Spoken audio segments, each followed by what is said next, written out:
માર્કેટમાં આટલા બધા સિરમ અવેલેબલ છે, પણ મારી સ્કિન માટે ડૉક્ટર કયું ઇફેક્ટિવ રહેશે એ મને કહો. જો તમારી સ્કિન બહુ જ ડલ છે, એમાં પિગમેન્ટેશન છે અને અનઇવન સ્કિન ટોન છે, તો વિટામિન સી પેસ્ટ સિરમ તમારી સ્કિન માટે બેસ્ટ રહેશે. એને સવારમાં મોઇશ્ચરાઇઝર પહેલાં યુઝ કરો. જો તમારી સ્કિન વધારે પડતી ઓઇલી છે, ઓપન પોર્સ થઈ રહ્યા છે, પિમ્પલ્સ થઈ રહ્યા છે, તો નિયાસિનામાઇડ બેસ્ડ સિરમ તમારી સ્કિન માટે બેસ્ટ રહેશે. એને તમે મોર્નિંગ અને ઇવનિંગ બંને ટાઈમ યુઝ કરી શકો છો. મોઇશ્ચરાઇઝર પહેલાં યુઝ કરવાનું છે. ડ્રાય અને સેન્સિટિવ સ્કિન માટે હાઇલ્યુરોનિક એસિડ બેઝડ સિરમ બેસ્ટ રહેશે. એ તમારી સ્કિનને હાઇડ્રેટ અને પ્લમ્પી બનાવશે. અને જો તમને ફાઇન રિંકલ છે અને તમારી એજિંગ પ્રોસેસને તમે જો સ્લો ડાઉન કરવા માંગો છો, તો રેટિનોલ સિરમ મેજિક છે.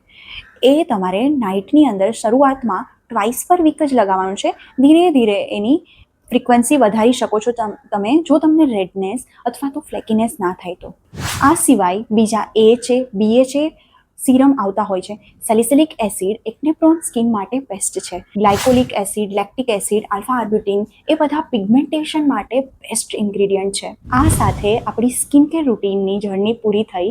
જો તમારે સ્કિન કેર રિલેટેડ કાંઈ પણ ક્વેરી હોય તો તમે કમેન્ટ બોક્સમાં રાખી શકો છો અથવા તો મને DM કરી શકો છો. અને ફોલો કરવા ચેનલને for more skin related updates.